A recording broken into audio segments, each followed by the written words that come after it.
Movie के start होते ही हमें एक फैमिली दिखाई जाती है जो अजीबोगरीब हालात से गुजर रही होती है। उनमें आदमी का नाम चार्ली मॉर्गन, उसकी वाइफ सैरा और उनके 2 बच्चे, एक बेटा जिसका नाम डैनियल और बेटी एमिली थी। पहले तो वो लोग अपनी लाइफ बड़ी खुशी खुशी स्पेंड कर रहे होते हैं, फिर उनकी जिंदगी एक अजीब मोड़ लेती है और जब उनकी जिंदगी में बुरे बुरे वाकयात होना शुरू हो जाते। कुछ अर्सा पहले ही उनका एक छोटा सा बेबी भी मर चुका होता है और उस बच्चे की डेथ को लेकर सब लोग बहुत सैड थे, खास तौर पर चार्ली, जो इस बात को भुलाने को तैयार ही नहीं था। वो काफी डिप्रेस था और इसी डिप्रेशन में रहते हुए उसकी जॉब भी चली गई होती है। फिर उनके बेटे डैनियल को नींद में चलने की बीमारी हो गई, लेकिन कुछ दिन गुजरने के बाद हालात मजीद खराब हो जाते हैं, क्योंकि तब डैनियल नींद में तो नहीं चलता था, लेकिन वो बिस्तर पर लेटे लेटे ही पैरालाइज हो जाता था। और सबसे ज्यादा अजीब बात ये थी कि उस पूरी फैमिली को नींद में चलने की बीमारी हो गई थी। नींद में जाते ही वो लोग अपने होश में नहीं रहते थे, जिसकी वजह से वो काफी डरे होते थे। उन लोगों को कुछ समझ नहीं आ रही होती कि आखिर उनके साथ ऐसा क्या हो रहा है। फिर वो एक फीमेल डॉक्टर के पास जाते हैं जो ऐसे इसमें काफी एक्सपर्ट होती है। उस डॉक्टर का नाम एलिस होता है। वो उन लोगों की रिपोर्ट देखती है और इस केस को एक नॉर्मल केस ही समझती है। वो उन्हें समझाने की बहुत कोशिश करती है कि ये एक सिर्फ स्लीप टेरर और इस एज में छोटे बच्चों को अक्सर ऐसा हो जाता है। फिर एलिस ये सुनकर काफी हैरान हो जाती है जब चार्ली उसे बताता है कि ये सब सिर्फ डैनियल के साथ नहीं हो रहा, बल्कि हम पूरी फैमिली को नींद में चलने की आदत। सुनने में तो ये बात काफी अजीब लगती थी, लेकिन एलिस एक डॉक्टर थी। वो जस्ट उनको मेडिसिन रिकमेंड करती है और साथ में ये कहती है कि फिक्र की कोई बात नहीं और ये ठीक हो जाए। उनके साथ होने वाली कंडीशन से एलिस को कोई खास फर्क नहीं पड़ता, इवन कि वो फैमिली भी इसको इतना सीरियस नहीं लेती और वो लोग घर आ जाते, सिवाय डैनियल के जो बहुत डरा हुआ था। डैनियल अपनी नींद से बहुत डरता था, लेकिन इसके बावजूद वो खुद पर कंट्रोल करने की बहुत कोशिश कर रहा। फिर एक रात कुछ अजीब चीज उन लोगों के साथ होती है जब डैनियल बेड पर होता है, जबकि सारी फैमिली नींद में चलना शुरू कर देते। वो लोग नींद में काफी अजीब हरकतें भी किया करते थे, जैसे चार्ली ये समझ रहा था कि उसकी गोद में उसका मरा हुआ बच्चा है और वो उसे बुला रहा था। दूसरी तरफ सैरा जो ग्राइंडर में कुछ चीजें डाल रही थी और साथ में उसने अपना हाथ भी डाला हुआ था और उसमें से कुछ निकाल कर वो खाने की कोशिश भी कर रही। इवन कि उनकी छोटी बेटी एमिली भी अपने होश में नहीं होती। वो एक सीजर लेती है और अपने सारे टेडी बियर्स के सरों को काट देती है। ये सब चीजें उन लोगों के लिए काफी डिस्टर्बिंग थी और साफ नजर आ रहा था कि ऐसा उनसे कोई करवा रहा है। वो लोग काफी डेंजर बन चुके थे, इवन कि वो एक दूसरे को नुकसान पहुंचा सकते थे, एक दूसरे की जान भी ले सकते। इन लोगों के अलावा सबसे बुरा हाल तो डैनियल का था, क्योंकि वो पूरी तरह पैरालाइज हो चुका था। वो अपने बिस्तर से उठने की बहुत कोशिश करता है, अपने पेरेंट्स को बुलाता है, लेकिन उसकी कोशिशें नाकाम हो जाती। और ठीक उसी वक्त वहाँ पर डैनियल के साथ एक काले रंग की एंटिटी भी नजर आती है। फिर देखते ही देखते वो सब लोग होश में आ जाते हैं। जब वो डैनियल को देखते हैं तो वो उसे बहुत बुरी हालत में पाते हैं, क्योंकि हालात अब काफी संगीन हो चुके हैं। वो दोबारा फिर डॉक्टर एलिस से मिलते हैं। डॉक्टर एलिस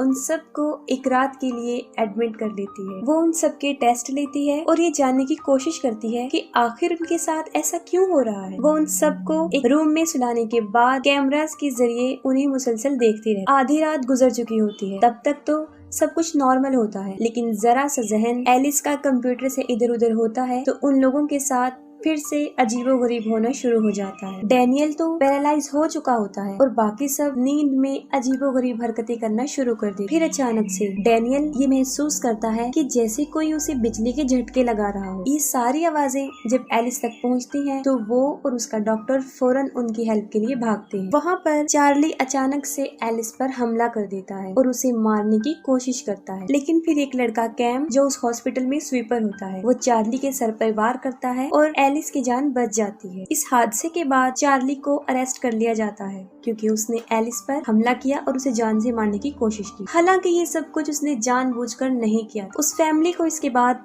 डिस्चार्ज कर दिया जाता है और एलिस उस फैमिली का इलाज करने से इनकार कर देती है और वो लड़का कैम भी काफी डरा हुआ होता है और इस जॉब से रिजाइन दे देता है। और साथ में वो एलिस को ये मैसेज देकर जाता है कि अगर तुम्हें अपनी जिंदगी से प्यार है तो उस फैमिली से दूर रहो, और साथ में वो उसे एक नाम देकर वहाँ से चला जाता है। और फिर काफी बाद हमें ये पता चलता है कि वो बात दरअसल डीमन की कर रहा है। फिर एलिस घर आकर उस नाम पर रिसर्च करती है और उसे इस बात का पता चल जाता है कि उन लोगों के साथ जो कुछ भी हो रहा है वो कुछ नॉर्मल नहीं है। और फौरन एलिस को अपने बचपन का एक किस्सा याद आ जाता है। वो अपने पास्ट में चली जाती है जहाँ पर एक रूम में 2 बच्चे सो रहे थे, एक लड़का और एक लड़की। वो लड़की एलिस ही थी और उसके साथ सोने वाला उसका छोटा भाई था। उसके भाई को भी नींद में चलने की बीमारी होती है और उसी रात वो काफी अजीब बिहेवियर करता है। उसके रवैये से ऐसा लग रहा होता है कि वो काफी डरा हुआ है और उसी रात उस बच्चे की डेथ हो जाती है। उसे लेकर एलिस काफी परेशान रहती है। वो खुद को इसका जिम्मेदार समझती है कि उसने अपने भाई की जान नहीं बचाई। एलिस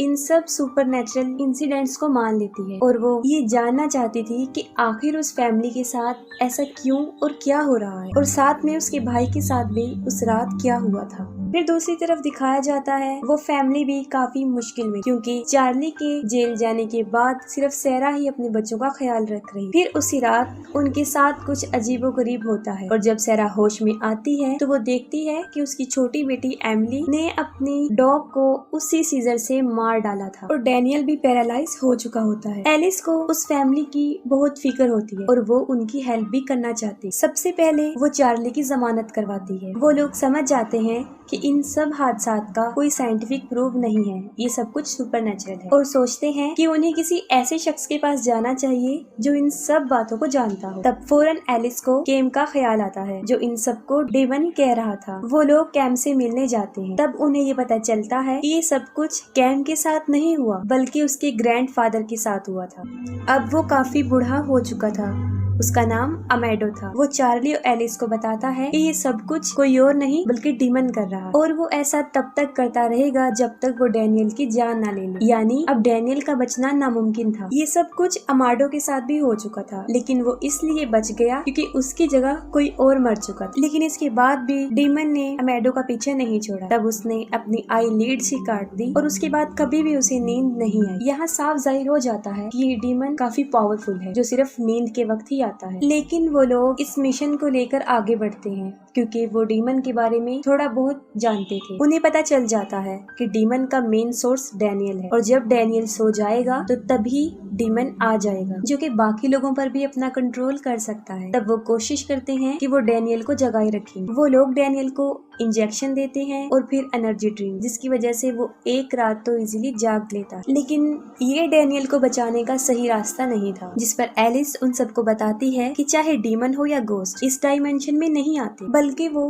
किसी और डायमेंशन में एग्जिस्ट करते हैं। और अगर हम डैनियल की मदद इस दुनिया में रहकर नहीं कर सकते तो हमें ख्वाबों की दुनिया में जाना पड़ेगा क्योंकि डीमन भी वहाँ पर होता है। क्योंकि उन लोगों के पास कोई और रास्ता तो नहीं होता, इसलिए सब लोग इस बात पर एग्री हो जाते हैं। सबके सब इंजेक्शन लेते ही नींद में चले जाते हैं। डीमन बहुत स्ट्रॉन्ग होने की वजह से उन्हें ख्वाबों में भी विजन्स दिखा रहा होता है और वो ख्वाबों में भी अपने होश खो बैठते हैं और वही करते हैं जो उनका दिल करता है। सबसे पहले तो चार्ली को अपना मरा हुआ बेटा नजर आता है, एलिस को अपना मरा हुआ भाई नजर आता है और सैरा जो खुद ही अपने दांतों को तोड़ रही। वहाँ पर जो होश में होता है वो होता है डीमन और उन लोगों में से जो होश में होता है वो होता है अमेडो। वो डैनियल की मदद करने के लिए आगे बढ़ता है लेकिन डीमन उसे भी पोजेस कर लेता है और फिर एक वक्त पर एलिस को इस बात का पता चल जाता है कि ये सिर्फ ड्रीम है, रियलिटी नहीं है। और जब उसे इस बात का एहसास हो जाता है तब उस पर से डीमन का असर खत्म हो जाता है। वो फौरन डैनियल को बचाने के लिए भागती है,